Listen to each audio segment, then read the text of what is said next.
Hey everybody, this is Sari. And this is Sean. And we're the Simpsons siblings, and talking about Simpsons is what we're doing. And that's the podcast. That really is the podcast right there. So today we've got an awkward intro. It's been a while since we've done one. We had a little vacation break. We went to Universal and saw Simpsons Springfield Place. I got my Bort name tag. I got a Bort keychain. It was great. I love that I got the last Bort name tag. Yeah, you did. And then they were out, and I got like the second to last keychain. They must go out fast because we got there early. Well, there were 2 spots for the Bort thing too. Yeah. Oh man. But yeah, that was good. We're all well rested now and ready to get back to casting. Yeah. A little random story about this. I mentioned this in another episode. We previously did a random number generated episode where I took the amount of episodes of The Simpsons that are out and put that into a random number generator and used that to pick an episode, which was Break My Wife, Please. And so I thought I'll throw it in a random number generator again. I got 4.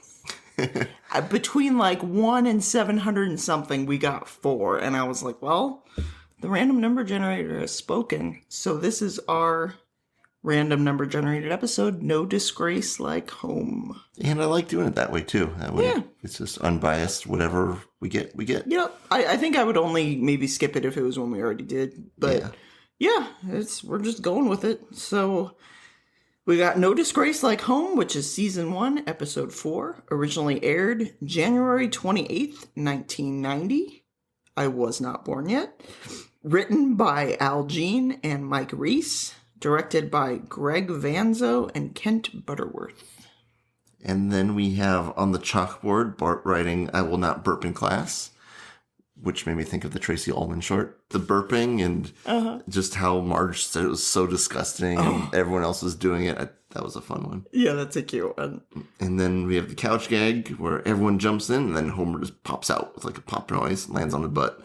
Yep. And I like some of those simpler couch gags. You can tell they were just starting to graze the surface of what they could do with it. Yeah. They were like, let's mix it up a little bit. And then now you've got these crazy ones, but these were the original. The OGs. I like too, like this one has like the old original intro scene too. Yeah. Where it's like, it starts where it's like almost a blank screen, just a little bit of a blue haze. Mm-hmm. We have that bus stop that Bart steals the sign from, and that one guy looks like old version of Bart. Mm-hmm. Yeah, all the character designs of the bus stop people are weird. And I like the view of like Lisa coming down the bicycle, and it's like front on view. I always like that. She's kind of like teetering a little bit. Yeah, yeah, like that seems like very just natural kid moments captured there. Yeah, you can kind of tell too, like when they use like there's basically been 3 intros. You've got the season 1 intro, and then the 2 through, what was it, like 20 something intro, and then the HD intro. That first intro, between the first intro and the second intro, you can tell that second intro they cleaned up a lot. Yeah. Because you can tell some of that lines are kind of jaggedy and stuff like that. But it's always cool to see those. Yeah. Yeah. We start out the episode with Bart and Lisa just fighting. And they're doing this thing where, this was pretty creative. Where they're saying, no, he loves you more. Or no, he says, what was it again? Oh, he just says, Homer says, what are you guys fighting about? And I forget which one, but they said, oh, we're arguing over who loves you more. And he's like, aw, that's cute. And they're like, no, you love him more. Yeah. No, you love him more. Which was a pretty good, like, original Simpsons kind of twist on it. But I like these earlier episodes, too, where Lisa's a bit more of a kid. She's a bit more childish. And not too much in her mind. There's nothing wrong with that, but... Yeah, it's definitely a different version of the characters. Yeah. And there's a charm to it, too. Yeah. Speaking of which, Homer is surprisingly uptight through this whole episode till maybe, like, the end. I love the whole Jell-O situation where he's heard Mr. Burns compliment Jell-O once, and he's just riding that. Well, I was going to say Homer's a little uptight because of that outfit he's wearing. where it has like the Oh, yeah. stripes. Yeah, that's weird. It almost looked like an old time swimsuit. Yeah. Yeah, like a Where's Waldo type thing. We already have the establishment of Mr. Burns forgetting his name, Hmm. which is going to be really important in in about a month when we cover Who Shot Mr. Burns. Oh, one thing I noticed too in the opening scene when they're in the house, the curtains in the kitchen aren't the corn curtains. Oh. They're just like plain solid color. I think the boat picture's different too, behind the couch. I can't remember exactly what it was, but I know it was something different. Yeah, there's definitely some little switches that are different. Homer yelling "be normal" when they get to the party. It's just so not Homer. Yeah. It almost reminds me of what's that episode called? The one where Marge gets the fancy dress and she joins the country club. Yes. It's like that, but sort of inverted. It's just bizarro.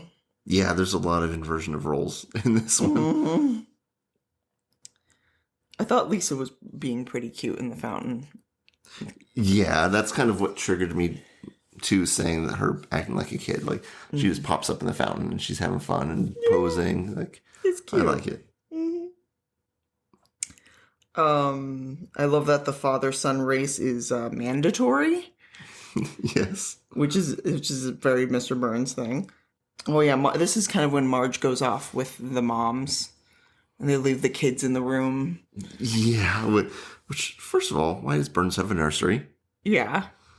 And, well, like we see, nobody's really there to watch the kids, so to babysit the kids, just turn on the big TV. Yep. Which, I mean, kind of goes to with sort of a commentary on what to do with your kids in their free time has always been kind of the same. Because it seems like back then it was like people wouldn't want you to set the kid in front of the TV, where now it's more you don't want to set your kid in front of their iPad is kind of looked down upon. Yeah. It's just different versions of the same thing. And I'm not saying you should sit your kid in front of either of them 24/7, but, you know, it's similar commentary. Like, there's always that kind of question of what to do with your kids in their free time sort of thing. Yeah. Wait for that sound. Okay. It also kind of seems like an earlier version of the ball pit room from Itchy and Scratchy Clan. Babies love the ballroom. The poor kids. It needs more balls. So Marge kind of runs off with all the moms, and they go and drink punch. And Marge gets all tipsy and I don't mean to alarm anyone. Wait, she says alcohol. Alcohol. At the start of that scene, there's that one mom that says, I don't know which my kids be more proud of. The one that won the football game or my other kid for being the star in the play. And Marge just goes, she's just gone at that point. She doesn't care. She's done. This sack race has some weird cuts and angles that kind of make me a little uncomfortable. Yes, I have a note for the end of the sack race. Yeah, because Mr. Burns hops and then it cuts to everyone else hopping. And it does that a couple times and it doesn't have a very good flow to it. And it's really weird and I don't know. Yeah, and then they have the whole thing where Bart tries to win, but Homer stops him just in time. Mm. And then Burns stands up with this weird smile on his face. And he says, close one this year, but his lips don't move. And it just kind of wraps that whole, the whole scene feels weird. Yeah. And then him just be sitting there smiling, raising his arms up like he's being animated. Yeah. But they just didn't do the lips. Like the words were an afterthought.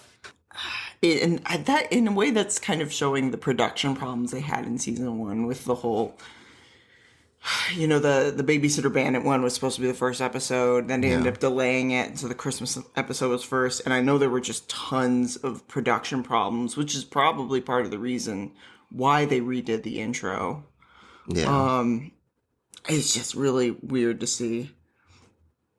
Which is interesting, too, because if they wouldn't have pulled it all together, it could have been just a one-season show that nobody's ever really heard of. Yep. I feel like a lot of shows need to be given at least 2 seasons. I know that's not financially feasible, but picture Next Generation season 1. isn't that great. I mean, it's not terrible, but it's not great. Code of honor. Oh my God. Picard's my man. We always talk about Star Trek in these. Oh, sorry guys. But yeah, I mean, I feel like a lot of shows deserve that chance, and obviously, you know, season 1 Simpsons is almost in its own weird sort of bubble. Yeah. And there's some great stuff in there too, but it's just really weird to watch. Marge and Homer are so out of character, they're almost like swapped. Yeah, and they did the whole thing. All they have to do is draw a few lines coming out of her hair. And she looks all disheveled and out of place. Yep. So Homer sees the other families getting along, and he gets a little jealous. And it starts out with him going, well, we can just go home and act normal again. And the guy from the other family just going, I pity you. Yeah. Well, and Bart and Lisa are especially aggressive in this and like the upcoming scenes. So then we go to their weird demon face animation. Yes. Which I don't know if I like that because it's creepy or I don't like it because it's creepy, but it's creepy. If you don't like it because it's creepy, it did its job. It's doing its job. It's like when you hate a character because they're played so well. Yeah, like that guy from Lost.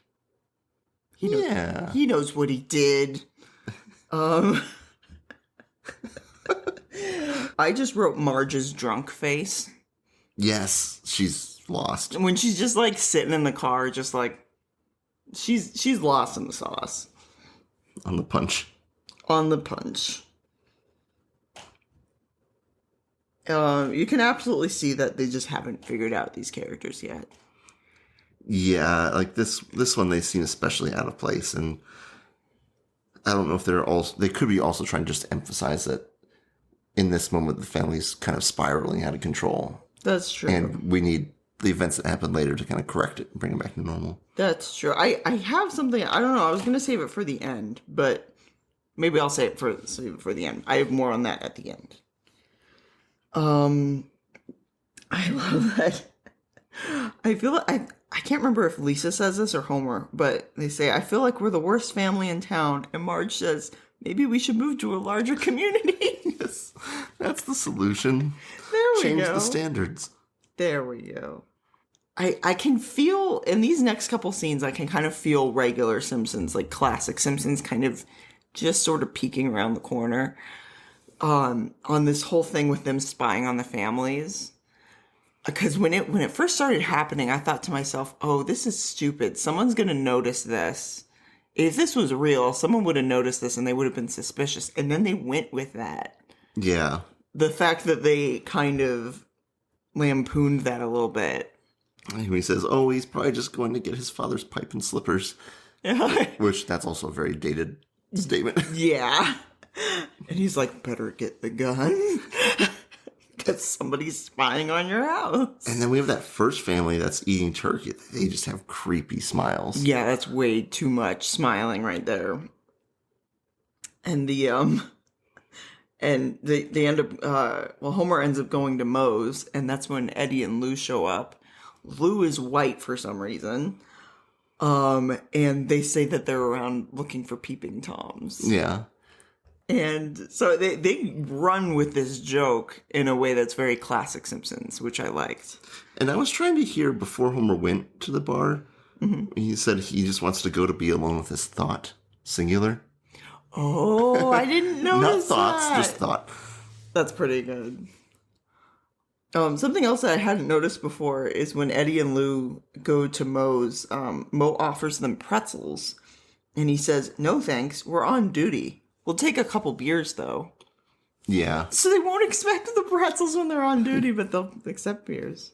And then we have the commercial that comes on TV at the bar. Oh, yeah. It's the sponsor for the boxing. The family's just like, shut up, shut up. You shut up. And the wife is all upset and the kid's yelling, shut up. Why don't you both shut up? Oh, it's weird. Number 1-800-555-HUGS. Hugs. And an important plot detail. He says that they'll have like family bliss or double your money back. Mm-hmm. Which you don't often hear that in commercials, that they'll double your money back. So People will lock onto that loophole. So that becomes important later. The Itchy and Scratchy cartoon. It was weird hearing Scratchy meow.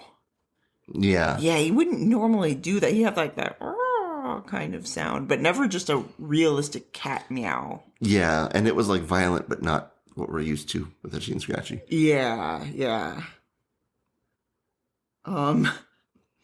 Homer, and this is Homer acting a little bit more in character. He talks about going to see Dr. Marvin Monroe, and he says, of all the commercials I saw, his was the best.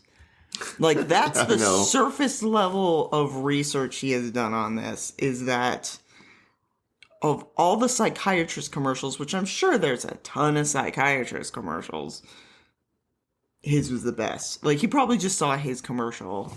Yeah, or just saw several low-budget commercials, and that was the least low-budget. Yeah. At about this point, I just wrote, God, this episode is slow. Well, yeah, because they spend forever trying to get the money together, and they bust open the piggy bank for the $88 into the college fund. Mm-hmm. But it takes a weird turn, too, when they're trying to come up with money to go to see Marvin Monroe. Like, they're all... Homer has the idea to pawn the TV. Mm-hmm. And the rest of the family is desperate to keep it. Like, Marge offers her wedding ring instead of the TV. That is like bonkers. There's another reversal of roles that Homer's like, no, we're getting rid of this for the family. Mm-hmm. Yeah, it's just bonkers. And actually, that was the moment my wife was in the other room kind of listening in, and she goes, wait, what's he saying? Yeah. Like, because it's just so out of character. It just doesn't even make sense within the universe. Yeah. And the other thing I was just thinking of, there's no B plot in this. No, there's not. It just goes straight through. And I think that's one of the reasons why it treads so slowly is, they say in writing you want to get at least 2 things done in a scene. You don't want to just have the single plot moving forward from A to B to C to D. You need to spice it up with some other people's plots intersecting with the plots, or a completely separate plot that's just there for comic relief. But it's literally just going from A to B to C to D. Yeah. And it kind of, brings the pace down a bit. Oh, I just wrote down, I do not like the face on this pawn guy. Oh, yeah. It was weird. It was creepy. It was weird. I don't trust him. I don't want to see him again. Yeah. And I'm pretty sure we don't. Well, so it's weird. That's a plus. He asked if the TV is cable ready. Yeah, that was weird. Was that something they would ask you back then? Well, depending on the age of the TV, you couldn't just plug it into the wall. You had to have a cable box to convert the signal from the wall. And then the TV would just be set on like channel 3 or 4. Yeah. And when you change the channel, you were controlling the cable box, not the TV. Yeah. Wow. It was one of those things where I experienced it as a kid, but I never, by the time I was an adult, it wasn't in use anymore. So I never had to actually do the setting up of it. Yeah. But that's weird. It's like a little time capsule. Oh, something that I noticed was the family from the beginning is in the waiting room of Marvin Monroe's office. Oh, I didn't notice that. Yeah, it's the family that says he said he pities them. Yeah. That they were driving home and everything. So kind of a little bit of commentary there showing that not every family is perfect, even if they show that they are. Now, did you hear the family that came up before them, what they're going to go do afterwards? Oh, I can't remember. They're going to get some frosty chocolate milkshakes. Oh, yeah! I love And they look a lot like them, just with like different hairstyles. Yeah. Oh, here we go. Yeah, I said alternate universe Simpsons. Yeah, that's pretty cute. It's weird to hear them so early on acknowledging the frosty chocolate milkshakes era. Yeah. When it was so close to this. Yeah. Yeah, that's cute. So Monroe kind of starts them off by drawing Were they supposed to draw their anxieties or their worries, or what was it exactly? Yeah, just kind of like what worries you. Yeah. So they all draw Homer, except for Homer, who draws like a crashing airplane or something. Because he wasn't paying attention. Yeah. And that's kind of says a lot, I think, to that Homer thinks. So, A, Homer knows there's a problem in the family. B, Homer just automatically assumes it's not his fault. So he decides to just sort of take them to this family psychiatrist, and he's almost seeing it as, oh, he's gonna fix them for me.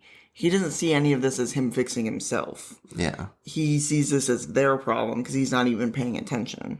At least he's trying something. He is. Bart comes out with a cake. At least you tried.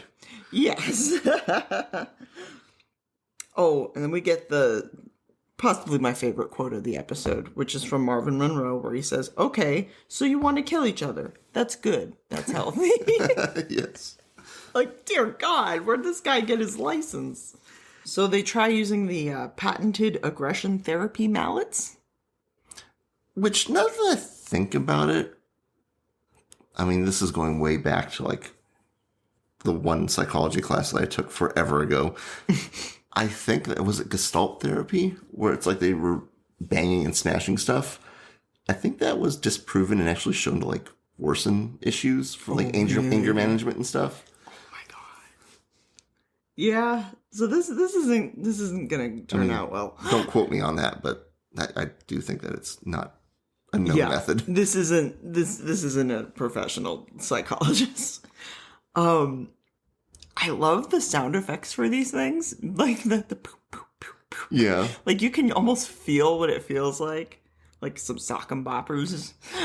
And then Bart is the one to figure out that you can take the padding off. And he's like, oh, these work much better without the padding. No, they don't. Bashes him with the knee. Yes, they do. Oh, Bart. Bart being very Bart. Then I wrote in all caps, here's the scene. Oh, this is such a classic scene that everyone in life should know. Yep. And I feel like, I watched Real Jim's, which if you've never seen Real Jim's, look him up on YouTube. He's really good. He analyzed this episode and he basically said like the whole thing feels like lead up to this. And like everyone knows this scene, but nobody really remembers the rest of the episode. And there's kind of a reason for that. It's the scene is such a set piece and the rest of the episode is so meh. But this scene is still classic. Yeah, I love this scene. It's such a dumb idea, which is why it's so perfect. They're all, if you haven't seen it, they're all hooked up to this like generator thing, and they all have 4 buttons that will shock the other people. Mm-hmm. And what was Dr. Marvin Monroe thinking? I don't know, but he gave Maggie the ability to shock people too. She's a baby. She's what, like a year old? Which at one point you do see her indiscriminately pushing buttons. Yep, she's just having fun. And she's getting shocked too. She's a baby. That can't be good for her. It's completely ridiculous, and that's why it works so well. And it's very cartoonized too. Like it's very, no repercussions kind of pain. Like they kind of just go, ow, ow. Yeah. And the cartoonish buzzing. My favorite part of this scene is when Bart and Lisa both shock each other, and Marge just goes, "You two stop," and she pushes 2 buttons at the same time to shock Bart and Lisa. And that's the one part of that scene I remember the most. Yeah.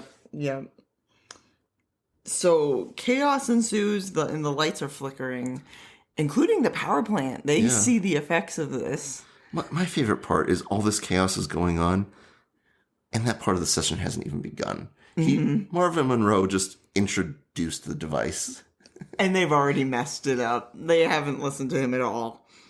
When Monroe finally pulls the plug, everyone is just smoking from the top of their heads. Yeah. I love when Burns sees all the energy being used. He says, this energy conservation fad is finally going as dead as the dodo. Yeah. Like, he doesn't even know what's happening. He just thinks there's just a power surge for some reason. Yeah. So, about that getting double their money back. Mm-hmm. of course, they get that. And I get this quote from Lisa. It's not the money as much as the feeling that we earned it. Yeah. Yeah. And I just love that you think they're going to be philosophical and everything. Mm-hmm. And in the end, money made him happy. Yeah. And then they go and get back their TV. Well, and Homer actually suggests getting a better TV. And the TV he suggested is what, like a 20-something? 21-inch screen. Oh my God. That was pretty big back then. And it wasn't just the money that made him happy. The money being used to buy a TV. Well, the other thing was, what if it was the fact that they all did this together? They got something that they all wanted, and they all kind of conned Marvin Monroe for his money, but they did it together as a family. Yeah. Congratulations? Question mark. And isn't that kind of like the Simpsons sort of weird wholesomeness? Yeah, that you don't go the conventional route, but you still get to the ending that you wanted. Yeah. And then, okay, here's the thing I was going to come back to. What if instead of this being out of character, what if Homer and Marge just had character progression from this episode? What if Homer started out being really stingy, being really wanting to look a certain way, and because of the lessons he learned from this episode, he became the Homer that we all know and love? That could be. This Or could they be just... a very critical episode for them. Or they just didn't have their characters figured out yet. We'll say they planned this ahead, and this is progression. We'll say a wizard did it. Yes. Yes. So that was an episode. That was an episode. That was... Boy, this is one of those ones where when I'm rewatching episodes, I always just kind of skip over it. Mm-hmm. And yeah. I think I might keep doing that. Well, it's one, too, that when you see the beginning with the picnic, you forget that this is the one where they're shocking each other. Yeah. It's just a weird progression through the episode. Yeah. I don't hate it. I don't love it. I love the scene. The big scene. You just watch the scene on YouTube. Yeah, I just watch the scene on YouTube. I remember there being some sort of Simpsons video set that they would show commercials for, and they'd always say, includes There's No Disgrace Like Home, and they'd show the shocking scene, and that was like a big selling point. It's like they're selling Star Trek VHS tapes. Yes! We have to go. We keep going back to that because it's one of my favorite YouTube videos ever. You need to look up the Star Trek Next Generation video cassette commercial. It's beautiful. Glorious. Picard is my man. The guy's like, Geordi with that thing on his face. My favorite episode has to be Code of Honor. Okay. Well, now that we've gone on that tangent, I think it's time we thank a little boy named Timmy O'Toole, or possibly Timothy Burleson. Yes. Yeah. They may be related because they have the same first name. Yeah, you know, people love giving their kids their first names, although they do. Anyways, thank you, Timothy Burleson, for being our patron. Thank you. Thank you. And go on patreon.com/SimpsonsSibs. If you want to learn how to be a patron, we give out pictures. We got fan art that I'm drawing for people. There's a bug on the table. Sometimes we'll have bloopers. Which may end up in the bloopers. I want to get the blooper episode out pretty soon. Yeah. And at this point, Timothy's basically a celebrity in our little podcast. You could meet Timothy in the comments section. You could. That's just a perk, is you can meet Timmy. Yeah, join us next time for our April Fool's Day special, and we've got a code for you to try to figure out what our next episode is. It is FR707LPJF. If you can figure it out, you'll know what the next episode is. Woo! So yeah, check out our April Fool's Day special, our next episode, and till next time, bye everybody.